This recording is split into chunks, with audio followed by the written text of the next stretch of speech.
tous! Le coaching est un accompagnement qui vise l'évolution des personnes, des équipes et des organisations. Il facilite la mise en œuvre du changement. En bref, c'est un travail de court terme qui a pour but l'atteinte d'un objectif concret et porteur de sens. Quand je propose un coaching de dirigeants, je m'adresse particulièrement à des dirigeants de TPE-PME, des entrepreneurs et des porteurs de projets. Et pour illustrer l'intérêt que peut avoir un coaching de dirigeant, j'aime bien utiliser cette phrase. Une entreprise ne va pas plus loin que son dirigeant. Alors, autrement dit, si vous souhaitez faire évoluer votre entreprise, pensez à votre propre évolution en tant que dirigeant. Alors parfois, cette évolution peut concerner des compétences techniques, de gestion par exemple, mais d'autres fois, il va s'agir de compétences comportementales. Le dirigeant lui-même va devoir évoluer sur, par exemple, sa communication, sa posture, sa relation aux autres, ses croyances, son organisation personnelle, etc. Et puis, savez-vous que la santé du dirigeant est le premier capital immatériel de l'entreprise et que cette affirmation se vérifie, plus l'entreprise est petite, plus elle se vérifie. Or, pour des dirigeants qui ne ménagent pas leurs efforts, leurs investissements, leur ambition, sans parler du stress, cette santé peut rapidement être fragilisée. Voilà deux exemples d'axes pour lesquels un coaching de dirigeant peut être envisagé ou nécessaire. En coaching, nous considérons que nos compétences sont transférables à tout type de profil. En effet, il n'est pas nécessaire pour un coach d'être expert dans le domaine de son client.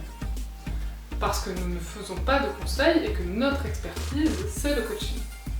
Cependant, ça ne nous empêche pas de nous spécialiser, comme je l'ai fait en coaching d'entreprise. Et cette spécialisation m'a permis d'intégrer un questionnement propre à l'accompagnement du dirigeant. Alors, sans enfermer les dirigeants dans un profil, je voudrais vous donner quelques exemples de ces particularités. Il y a les particularités liées au rôle du dirigeant. C'est notamment lui qui est le garant de la mission, de la vision et des valeurs de l'entreprise. Ou encore à ce rôle de décideur stratégique, surtout dans un modèle classique d'entreprise. Ces décisions stratégiques vont impacter l'avenir de l'entreprise. Ou encore ce rôle de leader qui est facilité par le niveau de développement du leadership du dirigeant. Puis il y a des particularités liées au stresseur du dirigeant et à l'équilibre de vie du dirigeant, notamment à sa capacité à aller se ressourcer, à entretenir l'énergie qui lui permet de diriger et de rester lucide dans les moments importants.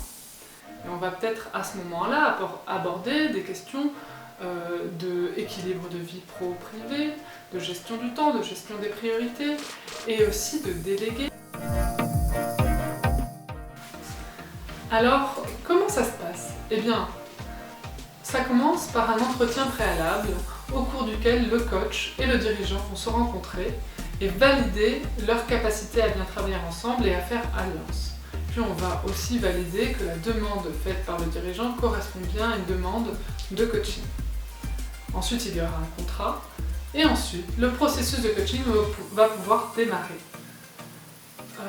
Pour moi, un processus de coaching, c'est à peu près 8 à 10 séances d'1 heure et demie. Et il va y avoir différentes étapes comme la clarification de la demande, l'élaboration de l'objectif, l'identification des ressources et obstacles, puis la création d'un plan d'action, d'une stratégie et le passage à l'action. Eh bien, le meilleur moment, c'est celui que vous allez choisir.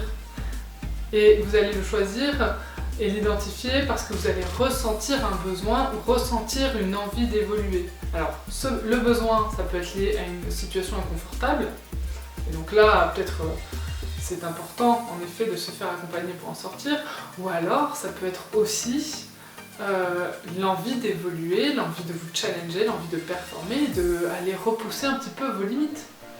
Alors dans l'année, il y a 2 moments qui s'y prêtent bien. C'est peut-être le début d'année, en janvier, où on prend de bonnes résolutions et on se fait accompagner pour les mener à leur terme, ou alors au retour des vacances, pour se remettre sur les rails à la rentrée en septembre. Mais le meilleur moment, ce sera toujours celui que vous aurez ressenti et choisi. Un coaching peut avoir lieu dans différents endroits. Il peut avoir lieu dans l'entreprise, dans mon cabinet, dans un tiers-lieu ou encore en visio. Et donc avec tous ces endroits différents, on va pouvoir jongler et s'adapter au mieux aux besoins matériels peut-être, et puis aussi aux besoins d'accompagnement. Être dans l'entreprise, ça n'aura pas le même impact que être en dehors de l'entreprise dans l'accompagnement. Donc c'est important de pouvoir jongler avec les différents lieux en fonction des besoins. Alors pour terminer, pourquoi se faire accompagner en coaching ? Bien, tout simplement pour ne pas laisser vos limites entraver votre développement professionnel et pour profiter de l'opportunité que vous offre votre vie professionnelle d'évoluer, de découvrir de nouvelles choses sur vous-même.